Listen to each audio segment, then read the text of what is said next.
Boy, oh boy, oh boy, oh boy. We have quite the show tonight. We are going to talk about Doordash and the new payment plans. You can actually get a loan for your food. We're going to watch some TikToks about this latest Doordash Klarna integration where you can finance your burritos and your Chipotle bowls. And we're also going to talk about I'm going to answer some questions from Reddit. So there's a small business Reddit. I'm answering burning questions on Reddit. But first, let's roll the intro and I'll be right back. 30 seconds. Stay with me. And I'll be back on the live show on Monday, the Cognizant Show.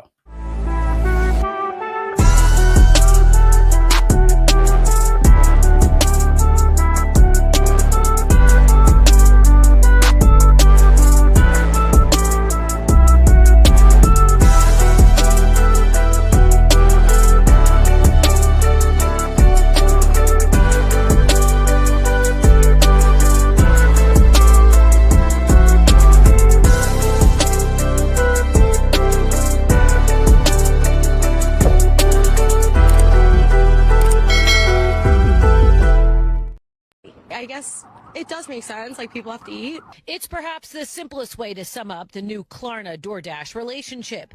People need to eat, and if that means deferring the payment to payday or breaking it up into smaller bites, some New Yorkers say, so be it. If this is something that people are actually needing and calling for, that's not a good sign.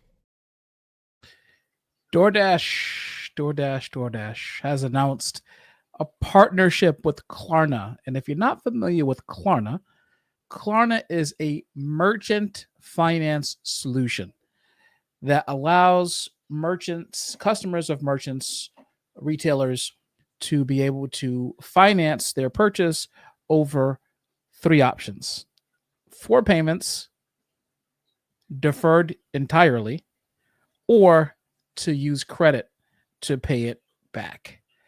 And DoorDash has announced a partnership with Klarna to, yes, you got it, to finance your food. You can split up that really big, expensive meal from a really expensive restaurant into 4 payments.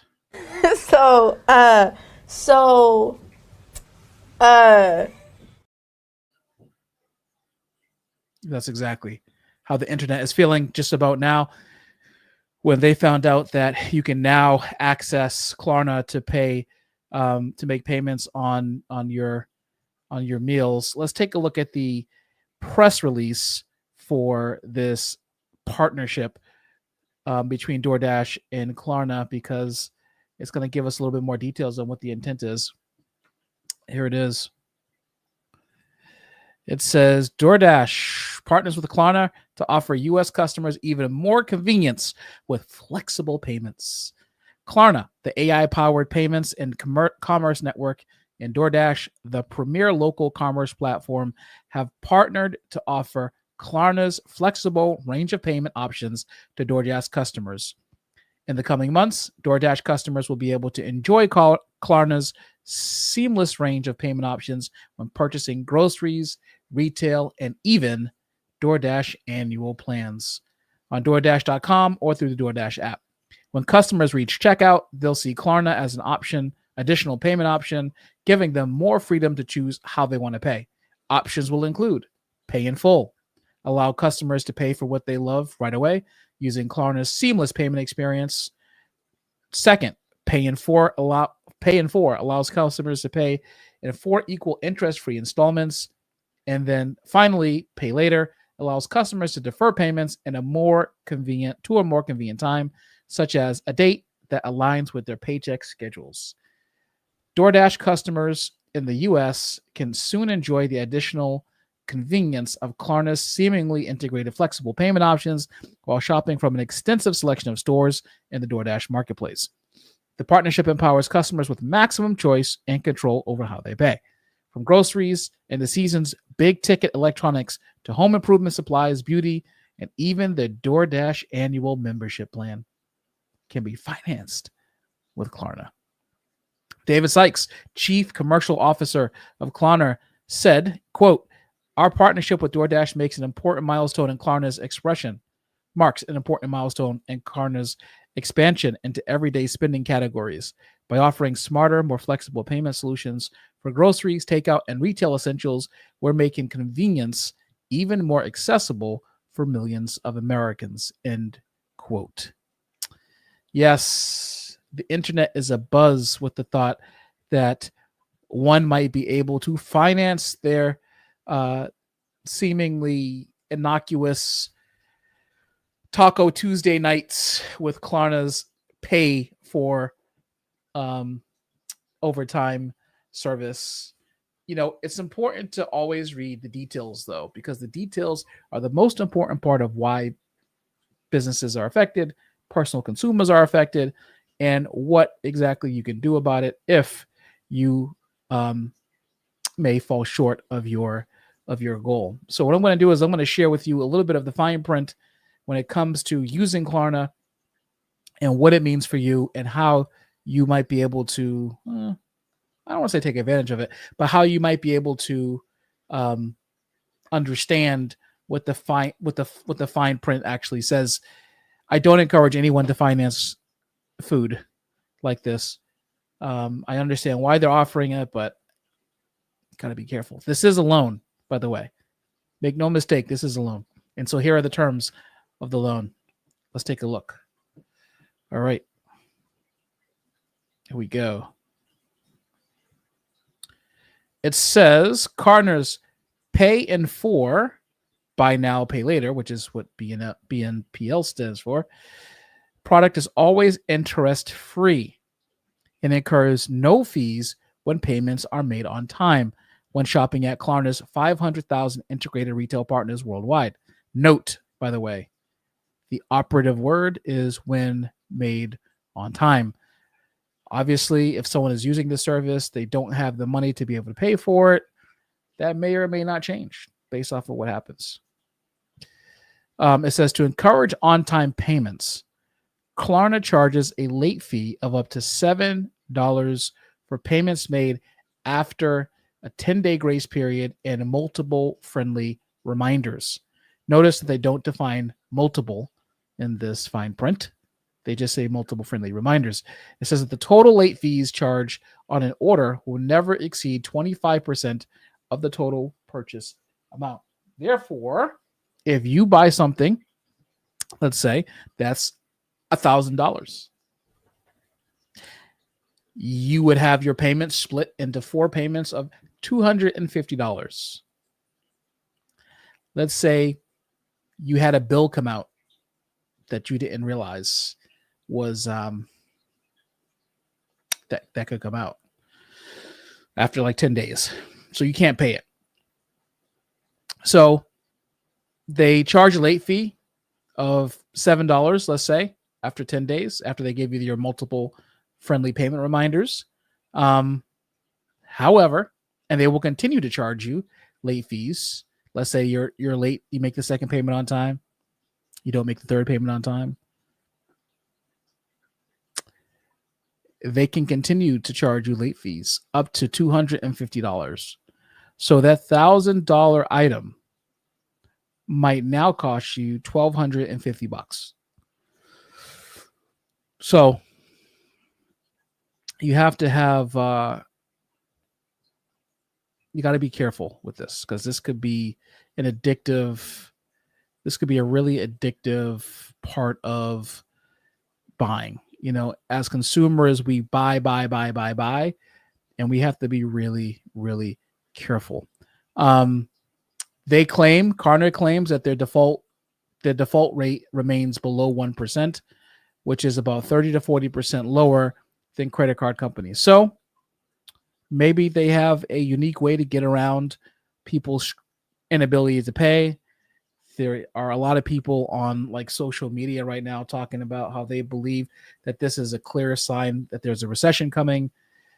I wouldn't necessarily go that far because I don't think it necessarily is a person paying for a Chipotle bowl over for payments. I think they're probably more likely, if we use a less hysterical and dispassionate analysis when it comes to this, people are more likely to use this payment system when they're shopping at retail stores on DoorDash and not necessarily fast food stores on DoorDash. But, time will tell. It will be interesting to actually see what happens in the future when it comes to how people use this, and then how that's weighed and measured. So it will be interesting to kind of, just gauge how people are feeling about this, and kind of go from there. But of course, as you know, I have some TikToks about this very subject, because we always go to TikTok for our expert advice when it comes to what's going on in the world, right? Let's take a look to see what people are talking about. DoorDash for Michael, right? Yeah, it's me. Wait, hold on. What's wrong? Oh, if it's about the tip, man, I usually tip after the driver drops it off and everything. Don't worry, it's gonna be there. Did you pay for this order with Klarna? You're damn right I did. That's a $20 meal right there, and I can split it up into like 5 easy payments. That's like $3 a month. You're paying monthly for some mid-Chinese food? It's actually Thai food, asshole. There goes your tip. That's just financially irresponsible, man. You don't gotta do this. You're driving DoorDash at 2 a.m. Why should I take any advice from you? Oh no, I actually have a 9 to 5. I have a day job, and then I'm actually starting up a business with my friends. I only do this because, I'm getting ready for the recession that's coming. Okay, Gary Vee, a big recess is happening. Just give me my food. Okay, just so I have some peace of mind, you know how credit works, right? Yes, I have a credit card.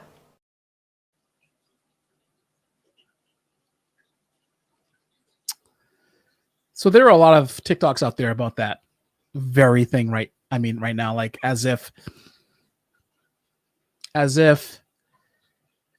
people are gonna, again, I'll reiterate, I don't think that people are gonna use this new payment feature to buy fast food. I think it's gonna be more likely, they did say groceries, so they could, maybe they're short for a week with groceries. They'll pay a down payment. Normally there's a down payment required for the first Klarna payment.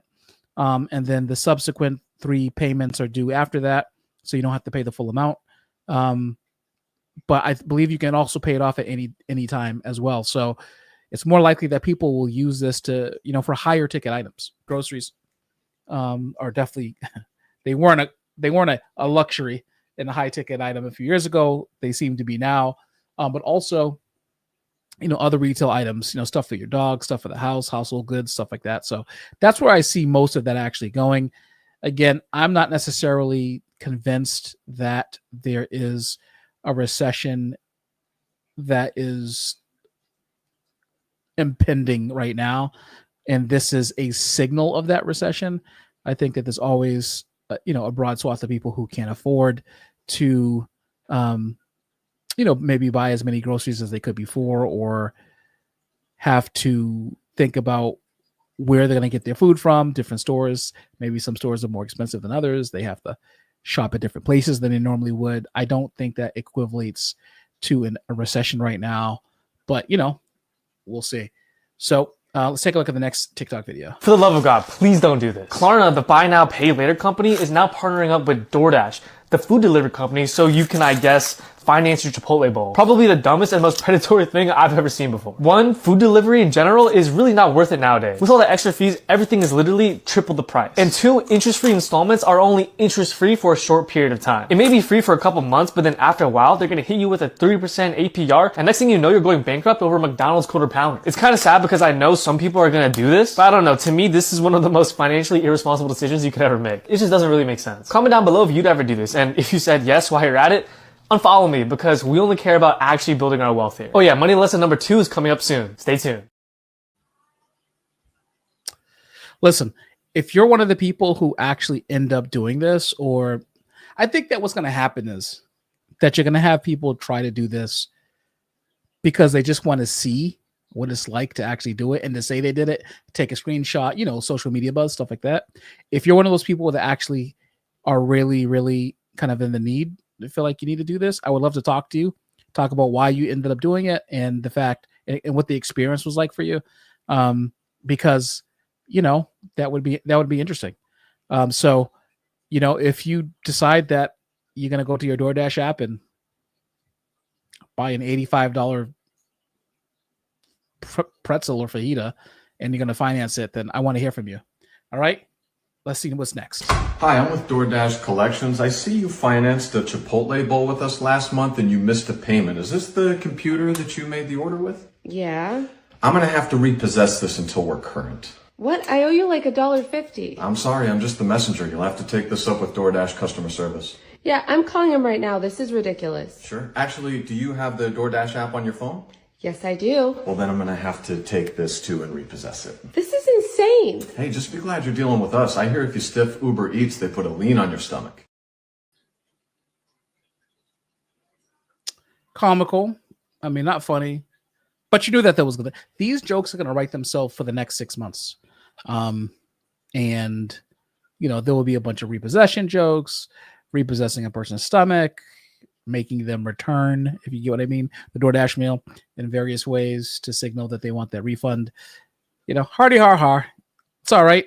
Let's go to our last TikTok. Respectfully, I have to disagree with all of you saying that DoorDash offering payment plans is a sign of the economy. Oh, if you have to finance your burrito, you're in bad shape. But here's the thing, food delivery is a luxury service. Because where was all this outrage when grocery stores and gas stations started offering the option of finance? I posted about it a couple years ago, and it first began because I was so shocked that the necessities, groceries and gas, were things that people were having to pay in installments. Groceries and gas being promoted by a firm. Now, I agree that we are headed towards a recession if we're not already in one. The price of everything is going up, but I look at it more from the perspective of all of the layoffs, because then everyone loses their livelihood, which we're all just holding on to by a thread, living paycheck to paycheck. And then that's where people start losing their homes. They're evicted, they're foreclosed on. So I think we really start to get in trouble economically looking at recessions and depressions when people can't pay their mortgages or their rent. Because daily costs of groceries and gas and all that stuff, it keeps going up. And it's a struggle. I get it. I am struggling. But the job market and housing market is a bigger indicator to me that bad times are coming. And as far as DoorDash offering financing options, they're just doing what everyone else has been doing the past few years, including the necessities of gas stations and grocery stores. Again, it's a luxury service, so I'm not shocked. All right. So, I think that lady is onto something. She is taking a more critical analysis of the situation. I think that's probably the best. That's a better way to look at it. The jokes aside, who's going to use the service, who's going to pay for it. I'll see if I can find some stories of people who actually did use it, because that would be interesting. We can dig into how they used it, what they bought with it. Did they buy groceries? Like, were they laid off and they're waiting for unemployment, and so they need to split it up? It will be interesting to see kind of how that goes. But she's absolutely right that there are definitely bigger indicators when it comes to the economy and like recessions and like what's going to happen with that. All right. So now it is time for success hacks, because I want to start answering your Reddit questions. So we have Reddit questions that people talked about with small business, and I'm doing a Reddit question and answer right now. Opportunity, your opportunity, it's your opportunity, your opportunity, your opportunity, your opportunity, it's your... Okay, here we go. Let's look at the first one. So the first question is, what types of small businesses are usually the most successful? The comment is, I am looking for a business to buy, hoping to get some input from some diversified entrepreneurs or business brokers. Curious if there are any trends. There's a whole X community, formerly known as Twitter, that's called SMB Twitter, or SMBX now. Standard for small business X, or small business Twitter. And there's a trend towards what's called boring businesses. Now, boring businesses are businesses that are not necessarily sexy in nature, but they just create cash flow, and there's no special knowledge required to actually operate it. They have a service. They typically have like a service business bent to them. They don't require a high level of skill to operate, and they are generally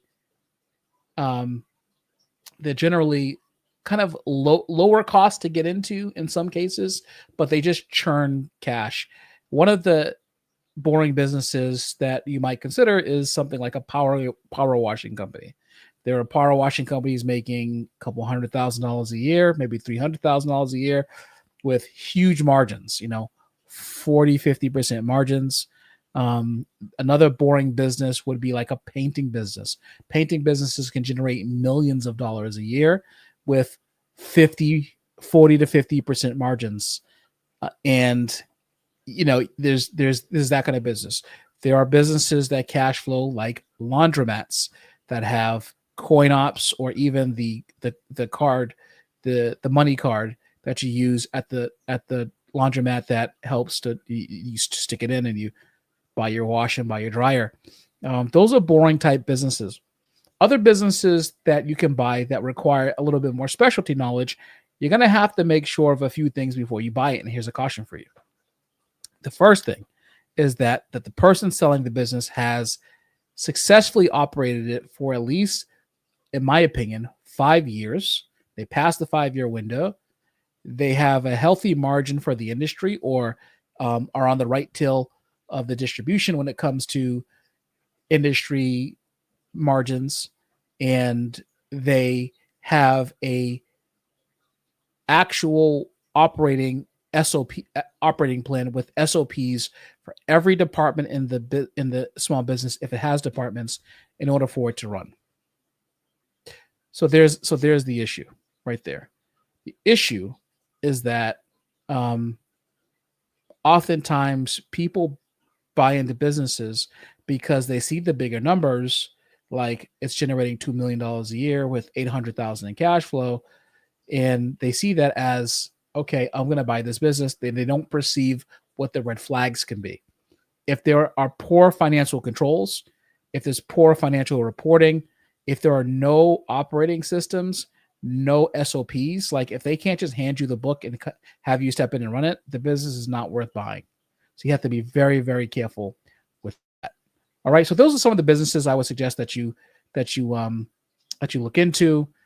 Businesses, just to recap, that don't need a high threshold to get in. Maybe there's some licensure or permits to get in just to operate it, but you don't need a specialty or some kind of subspecialty where you have to go to school for 1,000,000 years. They're boring. They generate cash flow on a regular basis, and they have a short sales cycle, anywhere between a couple of days and a week for a sales cycle. That will make sure that you're paid every single month.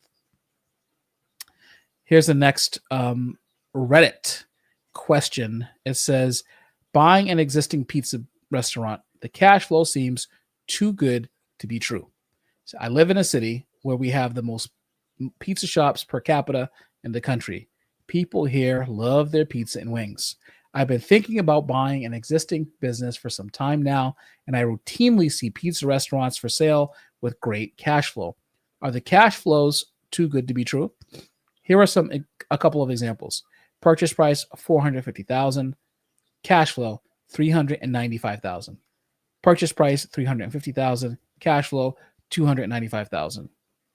The answer in business acquisition, or M&A, of is it too good to be true? The answer is often yes. This company has a $450,000 purchase price and $395,000 in cash flow. I just don't buy it.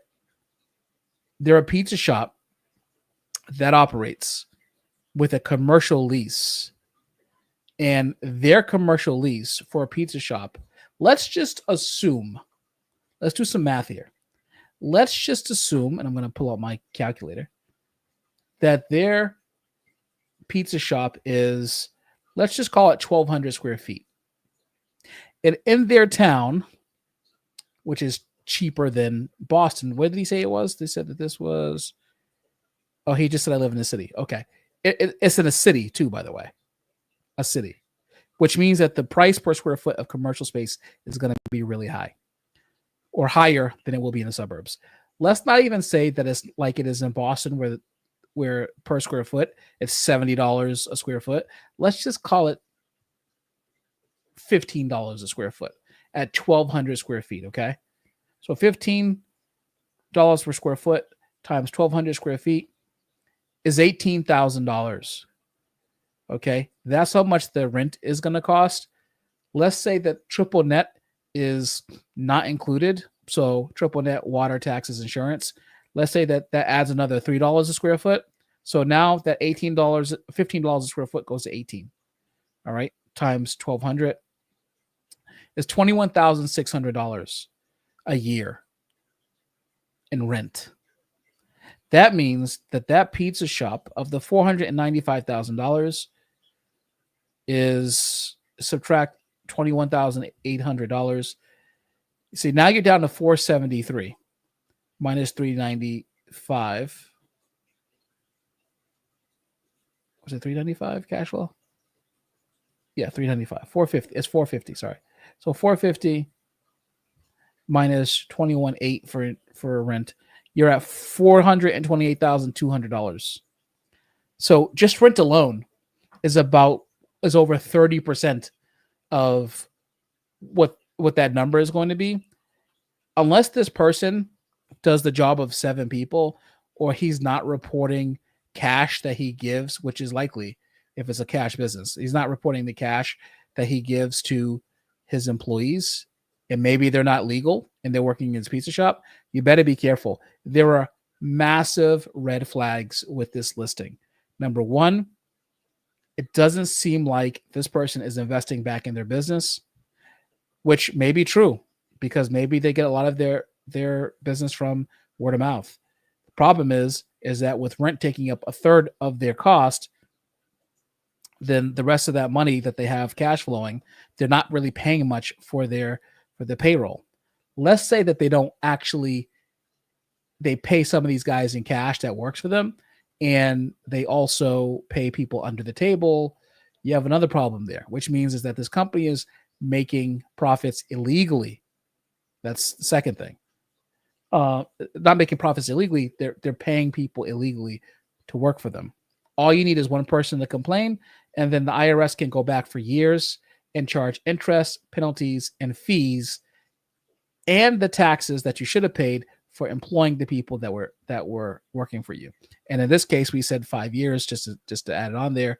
In our previous question, that's a lot of money.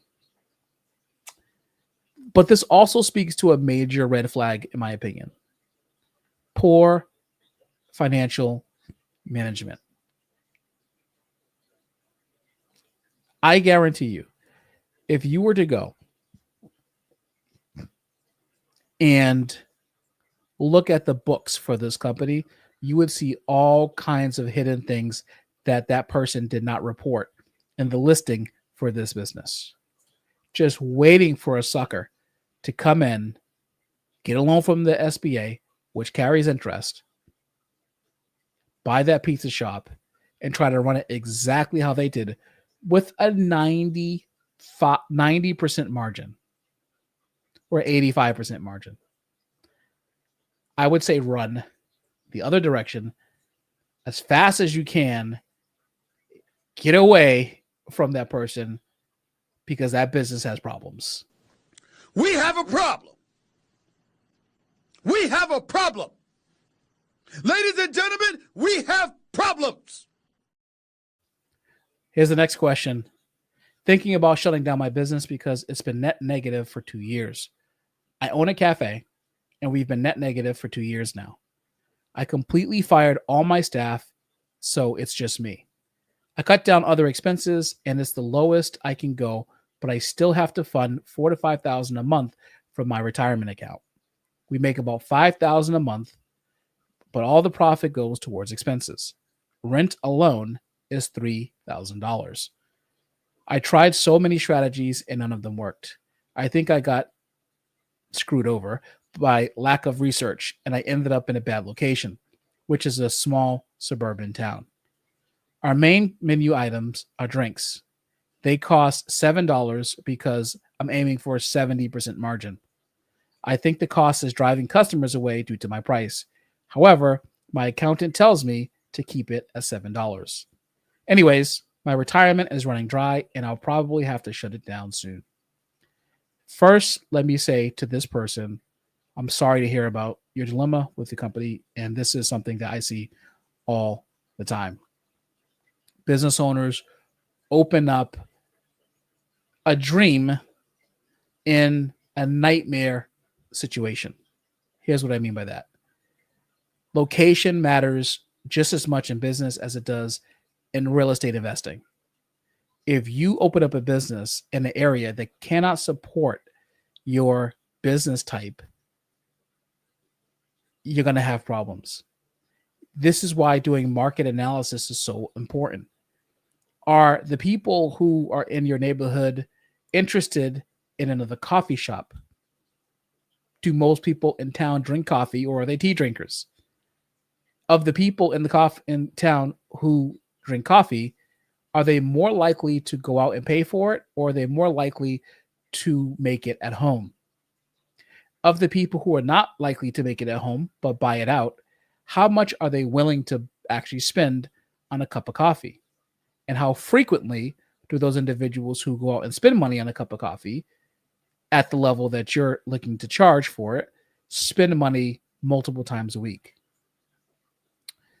The problem with setting arbitrary profit margins, like 70% in this case, is that business owners, when they get behind, have to jack up their profit margin to get to a place where they can effectively get themselves out of debt. But you can't do it in one swing. You have to do it in different ways. But more importantly, it's completely handicapping if you open your business in the area of town that is not ready for the kind of business that you are looking to open. You certainly have to do market analysis on all the things I listed before, but also how many people are in your town, generally speaking. If you have a small suburban town like this person says, and there's only 30,000 people, let's say, in that town, how do you know that that town will be able to support a cafe like you, especially if it's like a blue collar town and most people work? It means that most people are not even going to be around and available to buy your product. I'm assuming you're opening at 5 or 6 a.m. like most cafes. What this tells me is that you're overpriced in a market that doesn't look highly on your specific product, in this case, coffee or cafes, in that way. Market analysis is the answer for most problems that you go into before you go there. You go into the market. It's critically important that you figure out who the core customer is and not to open up what I call dream businesses. Dream businesses are businesses that people open up to satisfy a desire that they've always wanted, like a cafe.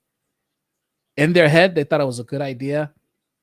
In their head, they thought that this business type was a type that actually made a lot of money. They envisioned it like Starbucks because they used their own personal experience to open it up. And they probably said, I've been to Starbucks. I can make this even better than Starbucks because I can make a few tweaks that actually will make it better.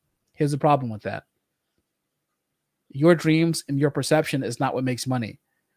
What makes money is what actually the market can support and what the market demands in your town.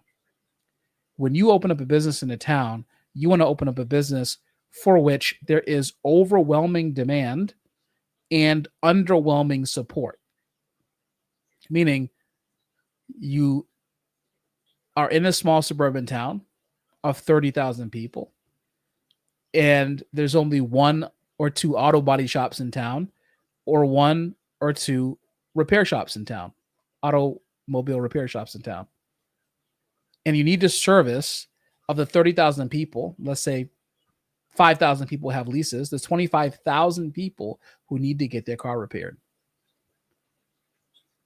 Marketing analytics, marketing assessments are a crucial part of M&A and a crucial part of acquiring a business, in addition to looking at the red flags that I talked about earlier today. Last question. Business for sale seems too good to be true. We have been looking, so here's another business for sale.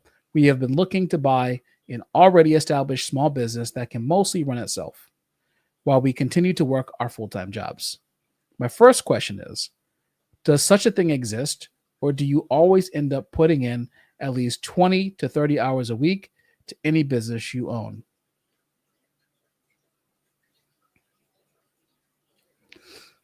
Now to my main question. The business we're currently eyeing is a small retail shop with an average EBITDA of $35,000 over the last 5 years. But the last 2 years have been $65K. They've changed locations and hours 2 years ago. So I have good reason to believe the $65K EBITDA will continue. The inventory is worth $14,000, and the listing purchase price is $180,000, including inventory. So I'm thinking that means the actual business is only being listed for about $66,000, which is 1 times EBITDA, and therefore a steal of a deal. Even with the $35,000 EBITDA, that's only 1.8 multiplier. The current owner says that she spends about 10 hours a week on the shop, and the 3 employees are able to mostly run themselves. Am I missing something? What am I not considering? From where I'm sitting, this seems like a no-brainer, which is setting off alarm bells. Well, Mr. and Mrs., I'm thinking about this business. Here's my response to this. There are several things that you're not considering when it comes to the purchase of this business. The first part is it almost always takes more time and more money to set up a business and to run a business, especially when you have no clue what you're doing. The last thing you want as a business owner is to be the least competent one when it comes to the business functioning, operations, and financials. You have three people in there that know what they're doing, but you may not. How do you know that those 3 people will stay? How do you know that those 3 people may not already be looking to leave, especially when the owner sells the business? You don't. And you could be stuck if you decide to buy this business. Secondly, the owner of the business is valuing the business with $114,000 of inventory, which means, in my opinion, the fact that they haven't talked about their gross revenue, there's a big piece of the puzzle missing. How much money are they bringing in, and how much money are they paying in expenses every single month? And how do you know that that margin on the business, what's left over, is actually good without doing the research? Problem number 3. You stated in this write-up that the business averages $35,000 a year over the last 5 years, with the last 2 years being $65,000 per year. Next problem. The $35,000 average with the last 2 years at $65,000 means that the first few years were really low in revenue. That means, in my opinion, that you're not counting or not looking at the potential mistakes when it comes to operating expenses and what it actually costs to run the business. There's a misalignment in how much it's costing to run the business and where it's valued at. I think that the better way to get a better gauge of the valuation of this business is to use seller discretionary earnings, SDE in finance terms. And I wrote this up. Seller discretionary earnings is greater than EBITDA. Typically, EBITDA is reserved for larger businesses. Charlie Munger and Warren Buffett, the famed investors, typically have espoused that they hate the metric EBITDA and they call them bullcrap earnings. But why? Because they felt like it ignored the cost of cash. They also felt that it had excluded some critical expenses and it de-emphasizes debt. Here's the problem. You don't know how much debt this person is carrying to even take on or create the inventory that they have in existence, number one. And number two, if you don't have the cash sitting there, you're going to have to take on the debt to buy this business and to continue that inventory on it if the business is not generating enough cash flow to resupply itself with inventory. So why is seller discretionary earnings a better metric? It's because it focuses on the owner's total benefit of owning the company. Let's say that an owner owns a company and they have $100,000 net profit at the end of the year.